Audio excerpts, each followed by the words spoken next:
we're trying to get storytelling incorporated into house concerts. Okay. I like that. Because we're doing it at festivals and we're doing it at competitions and open mic nights, and there's a whole group of people in the Tampa Bay area who are storytellers. Brilliant. And I just started this a few months ago, and I'm really having a good time. And I'm going to be at the state festival in January. Oh, Wow. One of my stories. Wow, that's awesome. I like your suspenders. Well, tonight's story is short; it's not very long, but I'm honored to be here with Ronnie Elliot. Ronnie and I were born in the same year, and so we sort of share the same past. We grew up in the '50s, and we lived before there were interstate highways. And my father worked in a textile mill, and he only had 1 week off in the summer, and they shut down on the 4th of July. And mostly we stayed around South Carolina, but every now and then during my childhood we went down to Holloway, Florida to visit my Aunt Stella and Uncle Tom. Now it's always Aunt Stella and Uncle Tom because she was the blood relative and she married Tom.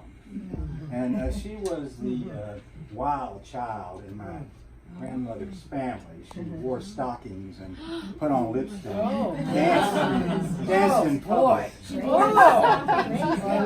this was embarrassing to the evangelical Baptist. And she ran off and wound up in Albany, New York, and married a guy named Tom O'Neill.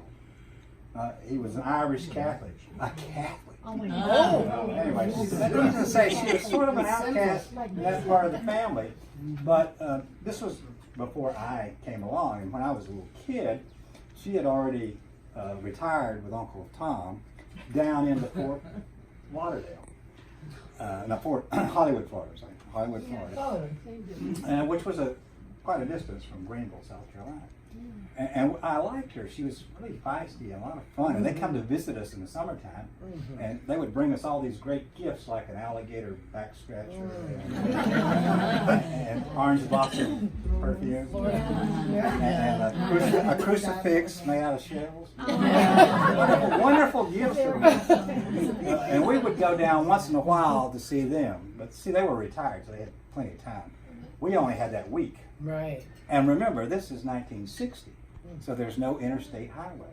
And we're traveling in a 1949 Dodge Wayfarer with a gear shift on it. And there's no air conditioning, so we have to roll the windows down all the way, which means you have to turn the radio up.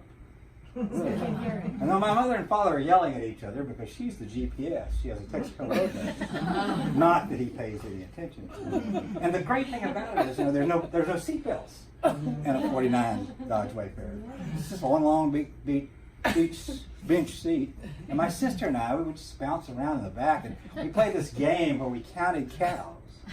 And you had one side of the road, she had the other side, and it's a math game. And as you go along, if you cross the river, some of the cows drown. If you pass the restaurant, some of the cows are eaten. And so it's a really complicated game, so we didn't really need a video game. No, you were busy with that. So we were busy with that, so we were going along. And remember, we were going to the interstate. It takes us about 2 days to get down there because a Dodge Wayfarer will only go about 60 miles an hour, and there's no 4-lane road. So we're going, and we get behind a logging truck. And it takes a while, but we don't care because the fun of the trip, we're actually in the car more than we're at my Aunt Stella's house. So we're going down the road, and we have to go down something called the Old Dixie Highway. That travels down. Don't even. Oh, how shameful. It meanders its way down through Georgia and Florida, and it takes us a while to get down there. And there's no McDonald's, there's no fast foods. Every place you stop is a mom and pop. And the first place we just off the road, we're just past Athens, Georgia, and we stop at Rosie's truck stop, laundromat, taxidermy, and general store. It was a one-stop shop, and we have to go in there to eat. And there's a little checkered tablecloths, and there's the restaurant part of this is right next to the taxidermy.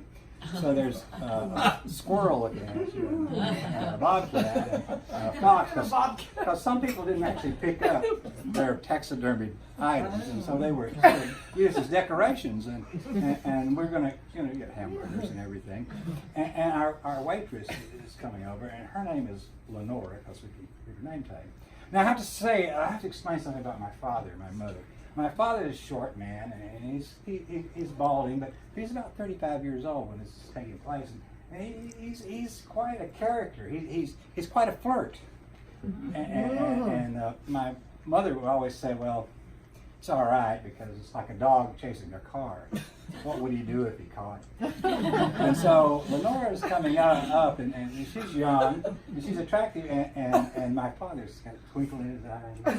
He's smiling, he's happy, he's excited. Here she comes. Yeah. And she's about 5 foot high, but her hair goes up another 2 feet. It's been sprayed and lacquered, and it looks like Nefertiti. From the side, she looks like Nefertiti. Wow. And she's we think there might be something living because we've already seen all these other critters. And so she comes up, and she's got her. And my father is looking at her, and he wants to impress her. He says, Lenora, are you from Athens, Georgia? And you know, there's a time in your life sometimes where there's a split second where something happens and it stays with you the rest of your life, and it becomes part of folklore, and it becomes part of the family, and it's just that great moment. Absolutely. And he looks at her name tag and says, Lenora, you're from Athens, Georgia, right? She says, yes, sir. He says, have you ever heard of Athens, Greece? She stops for a minute. No, I'm pretty sure we use lard from Buddy's Farm. My mother doesn't stop laughing till we get to St. Augustine. And from then on, and the rest of our lives, anytime my father gets too big for his britches, anytime he gets full of himself, all she has to do is say 2 words. Athens, Greece.